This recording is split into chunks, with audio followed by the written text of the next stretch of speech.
Hola mis amados hermanos, ¿cómo están? Dios les bendiga. Espero que estén bien en casa, estén resguardados como ya lo hemos dicho, pero seguimos adelante con nuestras clases, mis amados hermanos. Ustedes, amados hermanos, nos quedamos en un panorama general en cuanto a la carta de Judas, pero vamos a ver hoy, hermanos, los propósitos por los cuales escribió esta carta de Judas. Y vamos a ver primeramente dos objetivos que son buscados por el autor. El primero es denunciar la polémica de algunos malvados que se habían infiltrado en la comunidad y el deseo de poner en guardia a los cristianos fieles, así como el consolidar a la iglesia en la fe tradicional. Esos son los dos objetivos que busca el autor. Pero vamos a ver lo que dice Norman Holmes en relación a Judas. Dice: Judas escribió esta epístola para advertir a los santos acerca de la mezcla que se estaba infiltrando en la iglesia, de manera que ellos pudieran guardar sus corazones cuidadosamente de las trampas del enemigo y proseguir hacia la madurez. A pesar de que la iglesia primitiva comenzó con un avivamiento genuino, Judas observó que muchos creyentes estaban desviándose hacia falsas doctrinas y sobre todo el pecado. Así es que, en consecuencia, Judas llama a sus lectores a luchar por la fe, que se les entregó a los santos de una vez y por todas, dice el versículo 3, a edificarse mutuamente en esa fe y mostrar misericordia a los que dudan. Pero también, hermanos, vamos a ver las circunstancias, porque una cosa son los propósitos, pero ¿cuáles fueron las circunstancias que se estaban dando para que Judas haya escrito esta carta?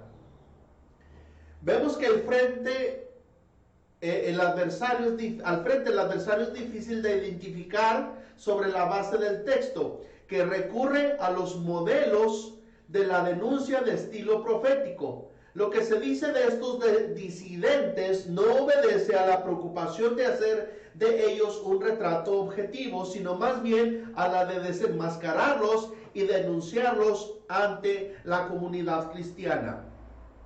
Con esto quiero agregar, mis hermanos, que hoy en día la iglesia sigue siendo atacada por falsas doctrinas, por falsas enseñanzas. Y ustedes, mis hermanos, por eso tienen que extraer todo lo posible de la escritura de Dios para que así ustedes defiendan la fe, ustedes permanezcan fieles, mis hermanos, ahí en sus congregaciones.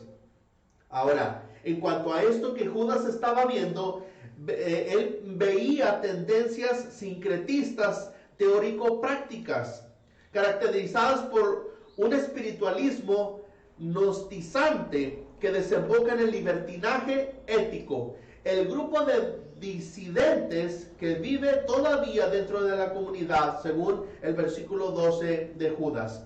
Parece ser que no se reconoce el señorío absoluto de Jesucristo, sino que se apoya más bien en las especulaciones esotéricas sobre los seres espirituales, los ángeles, partiendo quizás de una falsa concepción de la libertad del espíritu y una antropología dualista. Ahora, los promotores de esta disidencia caen en cierto laxismo permisivo que desemboca en desórdenes sexuales. Eso lo vemos del 8 al 11. Es en este contexto que Judas presenta su carta a los creyentes de aquella época. Pero vamos a ver también, hermanos, los destinatarios para avanzar en esta carta de Judas. Aquí los destinatarios son identificados como los destinatarios de una manera generalizada a las fórmulas empleadas. Es decir, la verdad es que no sabemos dónde vivían, ya que el sobre con la dirección se extravió, por decirlo así.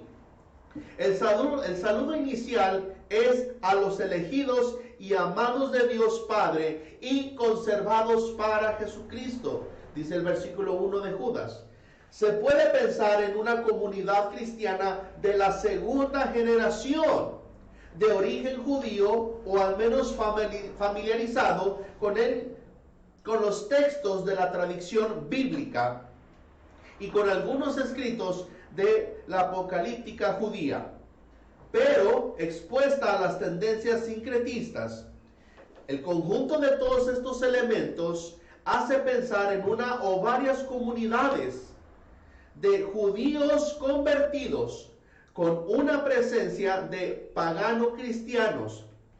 Quizás lo lógico sea suponer que Judas se dirigió a judíos cristianos que vivían en la dispersación en cualquiera de los grandes centros judíos del Medio Oriente. Así es que, mis hermanos, Judas estaba confrontando un gran problema, una situación tremenda. Sí, por un lado estaba creciendo la iglesia de Dios, pero por otro era atacado por aquellas sectas, por aquellas creencias fundadas o levantadas por falsos maestros. Lo triste no es nada más que estaban en un lugar, sino que se estaban infiltrando en la iglesia para echar abajo el evangelio de Cristo. Amados hermanos, tengamos cuidado, porque no sabemos el día en que llegue alguien para meterse como ese lobo rapaz y querer dañar a la iglesia. Así es que, mis amados hermanos, yo les invito, sigamos estudiando, sigamos viendo todo lo que nos ofrece la palabra de Dios. Por algo están escritas estas cartas y por algo, mis amados hermanos, quedaron impresas en ese hermoso libro que es la Biblia. Así es que les encargo, hermanos, que estudien más y más, sigan leyendo la carta de Judas, para que cuando se normalice todo esto, mis amados hermanos, va a haber cuestionarios, y recuerden que la evaluación final pronto llegará. Así es que, mis amados hermanos, cualquier pregunta, háganmela llegar por WhatsApp. Cualquier duda que tengan, háganmela saber y personalmente con gusto les estaré atendiendo. Así es que, mis amados hermanos, vamos a dejarle aquí por lo pronto y próxima semana estaremos teniendo la siguiente clase. Así es que, mis amados hermanos, un abrazo, Dios me los bendiga y cuídese. Amén.